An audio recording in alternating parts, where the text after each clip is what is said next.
Vous pensiez qu'être parrain d'une des 5 familles de New York et militant des droits civiques était incompatible? Eh bien, détrompez-vous.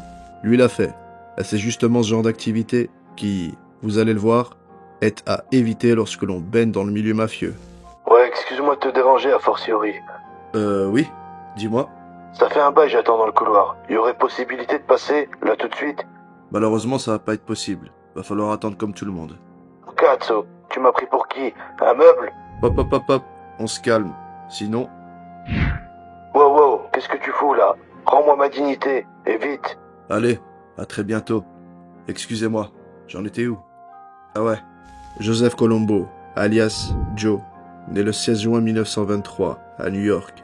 Ouais, on a là le premier parrain de Cosa Nostra à être né sur le sol américain. La famille Colombo, elle succède à la famille Profaci. D'ailleurs, Joe Profaci, je vous en parle dans la précédente vidéo, si cela vous intéresse.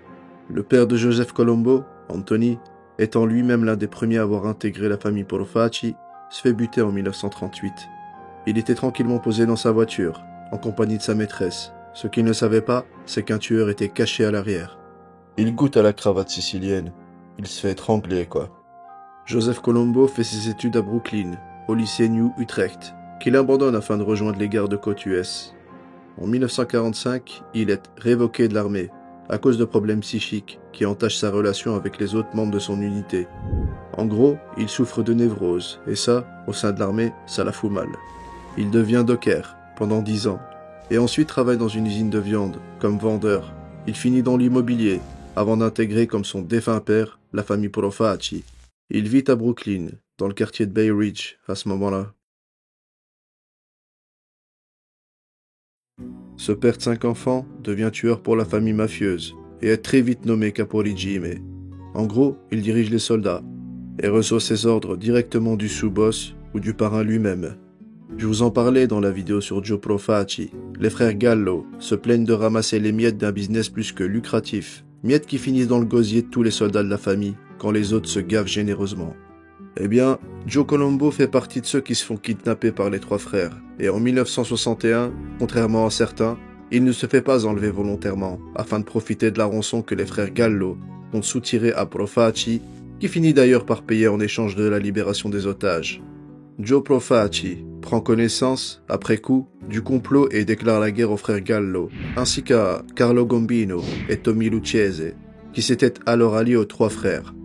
Mais voilà, le 6 juin 1962, Profaci meurt d'un cancer du foie. C'est Joseph Magliocco qui prend la tête de la famille.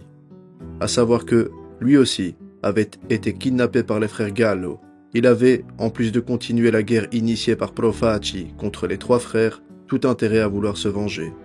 Il s'allie pour cela à Joseph Bonanno. Son but est clair, se débarrasser des 2 parrains des familles Lucchese et Gambino. Il promet à Bonanno le commandement de la commission créée plus tôt par Lucky Luciano et mandate Joe Colombo afin d'éliminer les 2 capos. Colombo, loin des tumultes qui caractérisent les relations entre la famille Profaci et les autres, décide d'avertir Lucchese et Gambino. C'est là que ça devient intéressant.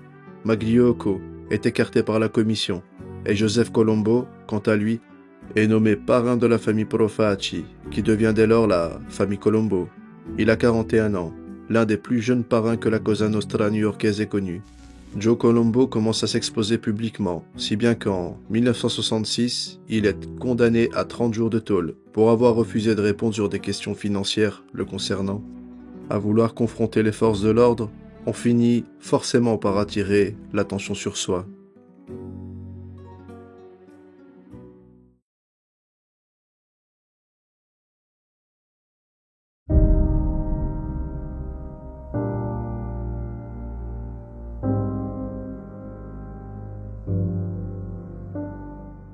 En 1970, il est arrêté, accusé d'extorsion. La même année, il décide de créer la Ligue de défense des droits civiques des Italo-Américains. Il en a marre d'être constamment soupçonné, accusé par les autorités de son pays. Il est rejoint par des milliers de ses concitoyens italo-américains, blasés d'être considérés comme des citoyens de seconde zone. Le 29 juin 1970, l'on dénombre environ 50 000 personnes au Columbus Circle de New York, un rassemblement pour l'unité italo-américaine. Joseph Colombo s'expose aux médias et se plaint de voir sa communauté sans cesse associée à la mafia, ce qui ne va pas plaire, vous allez le voir, au milieu mafieux de la ville. Il va même s'allier à la JDL, la Ligue de défense juive. Colombo estime notamment que les deux communautés sont harcelées par le gouvernement américain. La Ligue de défense des droits civiques des Italo-Américains va même s'opposer au tournage du film Le Parrain de Francis Ford Coppola. D'ailleurs, ça me rappelle une chose, la première vidéo de la chaîne avait justement pour thème cette trilogie mémorable, dont j'ai en quelque sorte fait le synopsis, à ma façon. Bon, je vous le concède, j'ai monté la vidéo avec mes doigts de pied, mais qu'est-ce que vous voulez, on fait avec les moyens du bord. Depuis, j'ai investi et... Oh, Stronzo, t'as pas un peu fini de raconter ta vie, là? Mi scusi, capo, j'ai pensé que ça les intéresserait. T'as rien compris, toi. Ce qui les intéresse, a fortiori, c'est cette histoire de Ligue de défense. Et tu sais pourquoi? J'en sais rien, Joe, dis-moi. Parce que c'est ce qui m'a foutu dans la merde. Ouais, bref, je disais donc que la Ligue reprochait au film Le Parrain de salir les Italo-Américains, en associant toute une communauté à la mafia. Accord a néanmoins été trouvé avec le réalisateur. On n'utilisera ni le mot mafia, ni le terme Cosa Nostra. En échange, Colombo va même dégoter pour le tournage du film cette maison que l'on aperçoit au début de la trilogie.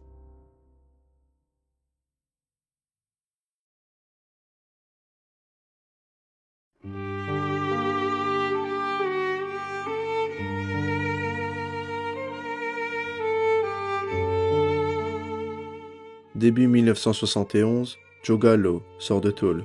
Colombo tente de se réconcilier avec, mais celui-ci refuse. Sauf si Colombo lui refile $100 000 en compensation.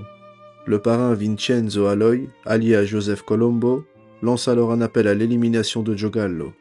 Mais si vous voulez vraiment savoir comment il a fini, restez connectés à la chaîne. Le 28 juin de la même année, Colombo participe à la seconde journée de l'unité italienne organisée par la Ligue. Il va pour un discours. Alors qu'il s'approche du podium, Jérôme Johnson, qui avait une carte de presse et un appareil photo, lui tire plusieurs balles dans la tête. Et le coup. Ce qui est étrange et digne d'un bon vieux thriller américain que l'on regarderait un jour de tempête avec un bon chocolat chaud et une part de tarte au citron. Ouais, la tarte au citron est bien supérieure à la tarte à la fraise, y a pas de débat là-dessus. C'est qu'un homme soit sorti de la foule afin d'abattre Jérôme. Ce mec-là ne sera jamais identifié. Colombo survit, mais dans quel état? Bon sang. Il restera presque 7 ans dans le coma, et paralysé de surcroît, avant de s'éteindre le 22 mai 1978 d'un arrêt cardiaque. D'après vous, est-ce Carlo Gambino, excédé par les apparitions médiatiques de Joseph Colombo, et qui attirait de facto les lampes des projecteurs sur la mafia new-yorkaise, qui ordonna son élimination? Ou bien ce meurtre est-il simplement la suite logique de cette guerre ayant débuté avec Joe Profaci pour ensuite opposer son successeur, Joseph Colombo, aux trois frères rebelles, les frères Gallo? Un nom, cependant, récoltera les lauriers de cette première confrontation avec les frères Gallo, qui poursuivra quant à lui, dans une nouvelle bataille, cette volonté d'annihiler totalement ces anciens soldats de la famille Profaci. Et ce mec-là, c'est Carmine Persico. L'assassinat de Colombo sera le prémisse d'une nouvelle guerre entre la famille Colombo et les frères Gallo.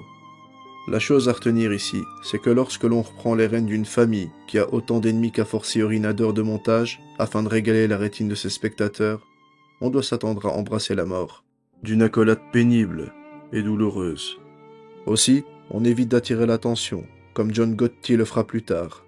La mafia est née dans l'ombre, et l'ombre restera, ad vitam aeternam, sa cape d'invisibilité.